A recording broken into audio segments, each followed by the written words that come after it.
नमस्कार. चला तर मग आज आपण पाहणार आहोत अतिशय खुसखुशीत अशी मटार कचोरी.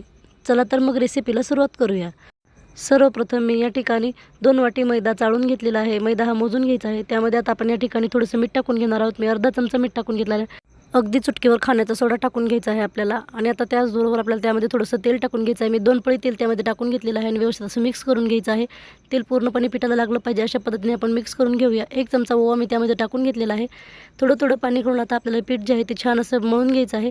एकदम मऊसूत पीठ अशा पद्धतीने मी या ठिकाणी तयार करून घेतलेलं आहे. आता हे पीठ आपण झाकून ठेवून देऊया. आता आपण मसाला तयार करून घेऊया. त्यासाठी मी या ठिकाणी 1 चमचा बडीशोप, 1 चमचा धने, 1 चमचा जिरे मिक्सरला बारीक वाटून घेऊया. त्याच मिक्सर जारमध्ये मी या ठिकाणी 1 वाटी हिरवे मटार घेतलेले आहेत. आता आपल्याला मिक्सरला बारीक करून घ्यायचे आहेत. त्यासाठी मी या ठिकाणी 2 हिरवी मिरची, थोडंसं आलं बारीक कट करून टाकलेलं आहे आणि जाडसर असं आपल्याला हे वाटून घ्यायचं आहे. हे पहा अशा पद्धतीने मी वाटून घेतलेलं आहे. आता आपण सारण बनवून घेऊया. त्यासाठी मी या ठिकाणी 2 पळी तेल गरम करून घेतले. त्यामध्ये 1 चमचा जिरे टाकून घेतलेले. जिरे व्यवस्थित असे तडतडले की लगेच आपण त्यामध्ये तयार करून घेतलेला मसाला टाकून घेऊया. मसाला छान असा परतून घ्यायचा आहे. मसाला थोडासा परतला की लगेच त्यामध्ये 2 चमचे बेसन टाकून घेतलेलं आहे. बेसन अवश्य टाका, त्यामुळे कचोरी जी आहे अतिशय खुसखुशीत अशी तयार होते. व्यवस्थित असं बेसन परतून घ्यायचं आहे. बेसन छान असं खमंग भाजलं की लगेच त्यामध्ये आपण जे वाटाणे वाटून घेतलेले आहेत ते आपल्याला टाकून घ्यायचं आहे. वाटाणे वाटताना आपल्याला ते जरा जाडसर असे वाटून घ्यायचे आहेत. मीडियम गॅसवर छान असा याचा कच्चेपणा जाईपर्यंत आपल्याला परतून घ्यायचं आहे. थोडंसं परतलं की लगेच त्यामध्ये 1 चमचा गरम मसाला, पाव चमचा लाल तिखट, 1 चमचा धने पावडर टाकून घेतलेला आहे आणि 1 चमचा मीठ मी या ठिकाणी टाकून घेतलेलं आहे. मीठ जे आहे ते चेक करून टाकायचं आहे. आपण पिठामध्ये मीठ टाकलेलं आहे आणि व्यवस्थित असं मिक्स करून मीडियम गॅसवर 4 ते 5 मिनिट हे सारण छान असं परतून घेऊया. वरतून थोडीशी बारीक कट करून घेतलेली कोथिंबीर टाकून घेतलेली आहे आणि त्याचबरोबर मी या ठिकाणी पाव चमचा हळदी पावडर टाकून घेतलेलं आहे. थोड्या वेळ आपल्याला परतून घ्यायचं आहे, म्हणजे आपलं सारण जे आहे ते एकदम परफेक्ट असं तयार होतं. आता हे सारण प्लेटमध्ये काढून आपल्याला थंड करून घ्यायचं आहे.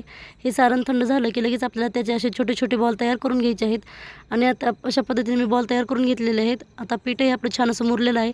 त्यातील छोटासा गोळा काढून याच्यावरती आपल्याला असा वाटी तयार करून घ्यायची आहे आणि त्यामध्ये आपण तयार करून घेतलेलं सारण जे आहे ते भरून घ्यायचं आहे आणि अगदी आपण पुरणपोळी बनवतो त्याच पद्धतीने आपल्याला व्यवस्थित असं बंद करून घ्यायचं आहे, म्हणजे सारण जे आहे ते बाहेर येणार नाही. अशा पद्धतीने एक्स्ट्राचं पीठ जे आहे ते आपल्याला या ठिकाणी काढून टाकायचं आहे आणि व्यवस्थित असं बंद करून दोन्ही साईडने हातावरती गोल गोल करून आपल्याला दोन्ही हाताने दाब देऊन छान असं प्रेस करून कचोरीचा आकार तयार करून घ्यायचा आहे.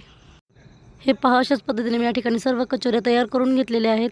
आता आपण कचोरी तळण्यासाठी या ठिकाणी तेल गरम करून घेतलेलं आहे. तेल जे आहे ते आपल्याला मीडियम गॅसवर गरम करून घ्यायचं आहे आणि मीडियम गॅसवरच आपल्याला कचोरी जी आहे ते तळून घ्यायची आहे.